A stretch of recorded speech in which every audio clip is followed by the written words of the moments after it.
Awesome. Nice to have you here, Cecilia. How are you today? I'm good. Yeah, it's good. I'm glad to hear that. I'm glad to hear that. A little bit of background, and I think I've gotten a brief introduction of who you are and what you've been up to recently. But I'd love if you can just give us a little bit of background of your professional life so far, and say it in your own words. Yeah. Right now, obviously, I'm working with OSM. I'm working on one of the ships for Hurtigruten. I've been doing that for the past year and a half.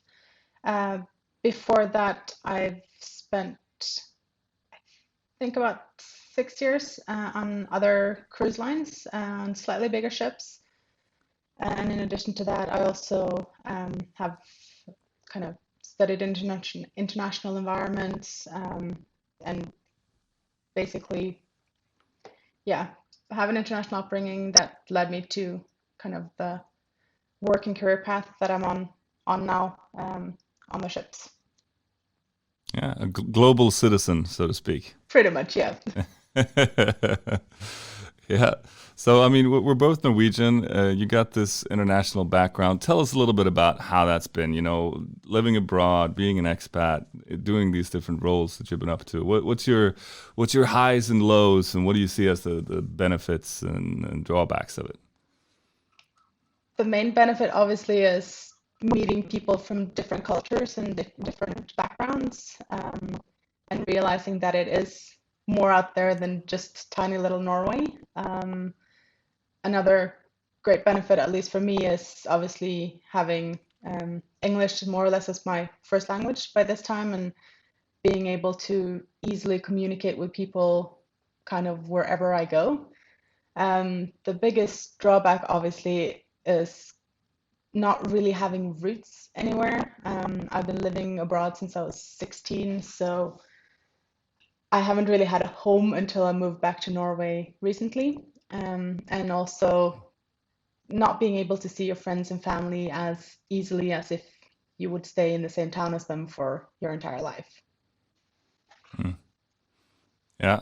So, how does it feel now, though? Now returning from, the international life that you had, coming back to Norway and kind of like, settling down, putting out some roots. Does it feel good? Are you ambivalent about the experience? Or Both. I do very much enjoy being back in Norway, being back to kind of my roots in a sense, and rediscovering in a sense what it is to be Norwegian and be in Norway. I don't Mm. always feel that Norwegian, but it's good. It's time. Obviously, the way the world is now, I do wish I could travel more because I'm so used to that. But hopefully one day I can, and I can find a nice little balance again. But it's good being back. Mm. I totally get that, and I mean, for me, this question is personally really interesting because I've been living abroad as well and coming back to Norway. I don't know if you agree with this, but for a while, I kind of felt a little bit like a tourist in my own country. But then, kind of settled back in again, and then it's really nice to be back home.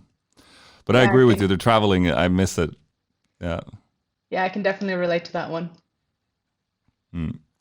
So let's go into your professional life a little bit, Cecilia, and tell me a little bit about your responsibilities. Working as a reception manager. You said you've got this linguistic strength from your international experience, and it makes it easy for you to connect with people. I can imagine that's a strength in that role. But tell us a little bit more about what the role entails, what kind of responsibilities it comes with, and Yeah, obviously it does come with quite a bit of responsibility.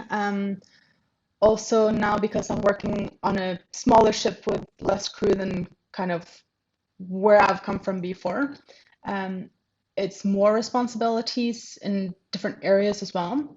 So my main the main part of my job is overseeing the day-to-day work at the reception, obviously making sure that the reception is providing the service for the guests that they can expect from us, help solve issues, overseeing all the accounting parts of it.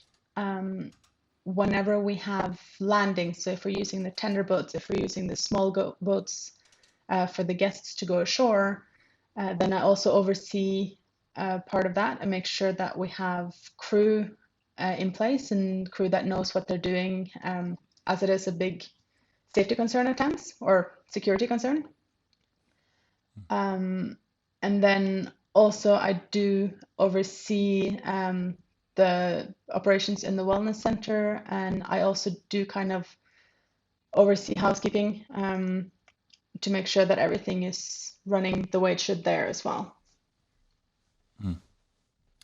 Yeah, wow, it sounds like you're responsible for a lot of things. And I can imagine that must be both exciting and challenging. You've been in this role, for a while now. Do you see has it changed these responsibilities over the years, or is it? They do change, obviously. They can even change from a cruise to cruise, depending on what the expectations from the guests are. And if you have a lot of guests from one nationality versus a different nationality where they're expecting something else. And obviously over the years as well, responsibilities do change. As you learn more, you can also kind of take on more responsibilities and grow more.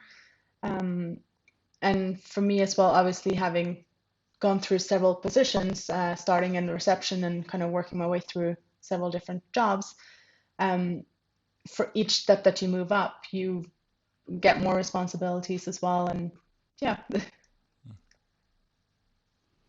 It grows organically, so to speak. yes, I mean, yeah, that makes a lot of sense. As you grow and learn and develop, you are able to take on more responsibility. But I can imagine that you also have to have that drive to want to do it, right? I mean, the way you worked yourself up. definitely. And especially on a ship as well, where when you're on board, you kind of have to be switched on the whole time. It's not like on land where once you leave the office, you're kind of gone for the day.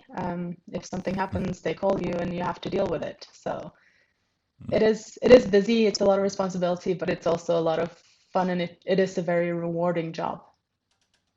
Mm, that's cool. What's the experience like now in these days, in these times? How would you describe that?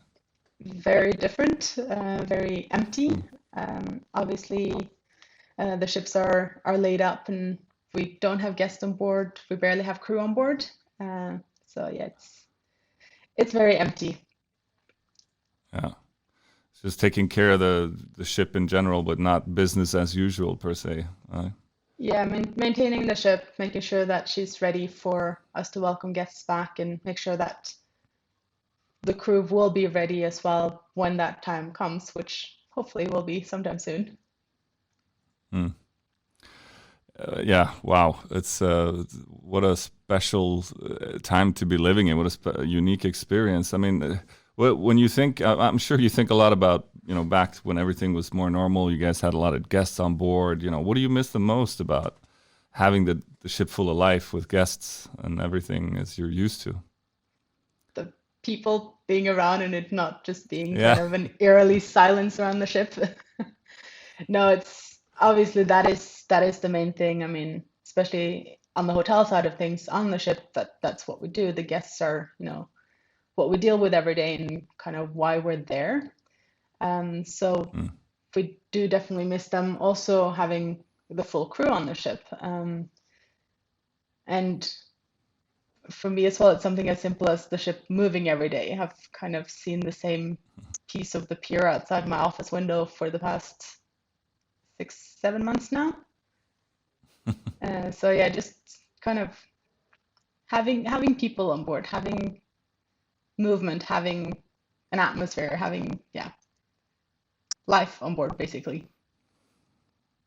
Yeah. I think it's become so incredibly visible how social we are, how much we miss that, all those interactions and the life of having people around us.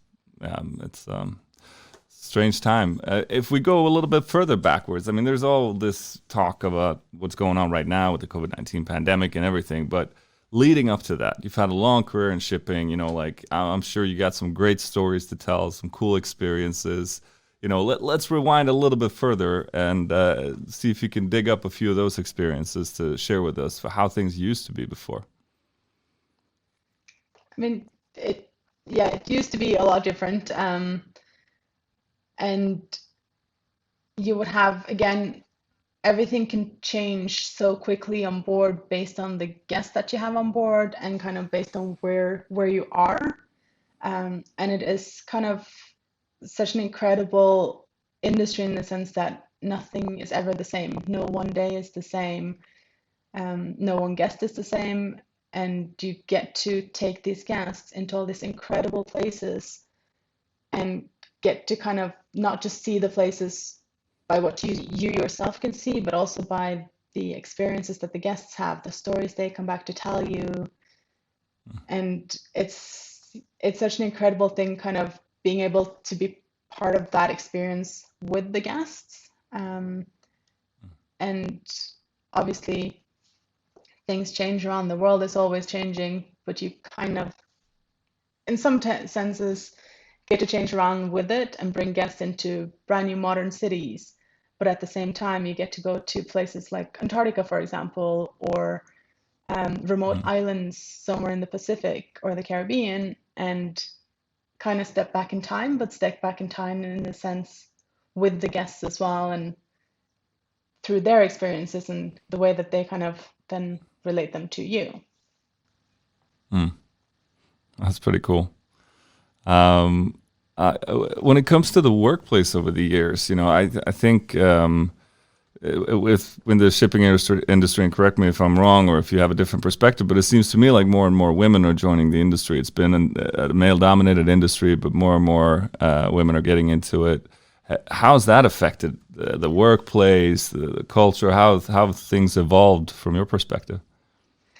I think it's really good. I have noticed as Mm. well, obviously, that there are more and more women joining the shipping industry, and also joining in other areas of kind of othership where there haven't really been that many women before. I mean, now it's more and more common to have female captains, which when I started, especially on cruise ships, that wasn't really a thing.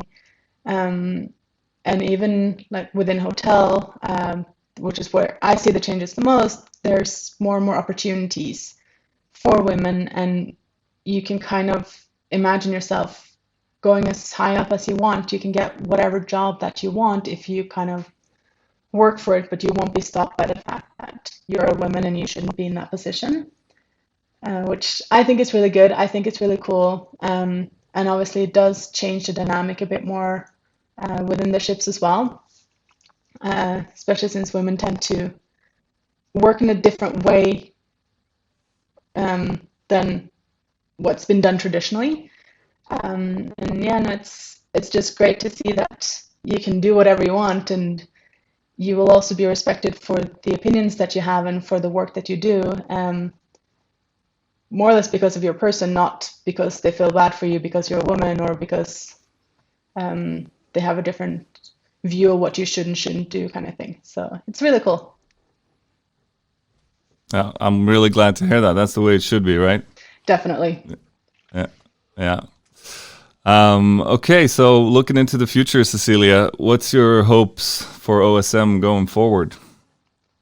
I hope that OSM will kind of continue on the track they're on now, to get amazing crew members, and place them on all these different ships and help support everyone to grow and get to where they want to be. Hopefully, as well, the industry will open up again and we can see more ships kind of being launched and more concepts being launched, and then hopefully crew members, especially from OSM, being able to go wherever they want to go and become whatever they want to be, and just have fun on the ships, and that will then again relate to the guest experiences and the cruise experience as well. Yeah, that's sounds like a great vision for the future. And thank you so much for sharing your perspective. The journey that you've been on up until today, traveling the world, and then finding your way back to Norway, and the career development, the initiative that you've been taking, and the career path that you've had within OSM. It's been really interesting to listen to, Cecilia. It's been Um, fun to share. Yeah. Is there anything, final thoughts, any last things you want to throw out there? Any motivations to your other colleagues in the industry, or final thoughts before we wrap it up? I think for now, the most important thing is just to kind of hang in there until we can start up again. And hopefully, when we can, it will be safe and we can go back to exploring the world again and doing what we're all passionate about and what we all want to do, not just kind of sitting on land and waiting for the ships to sail. That's a perfect way to wrap things up on a real high note there. Exactly. And yeah, once again, I hope your vision for the future comes true. I share your desire to get back out there again. So I absolutely hope you're right. And yeah, once again, thank you for your time, Cecilia. Thank you for sharing. And it was a pleasure talking to you. You too.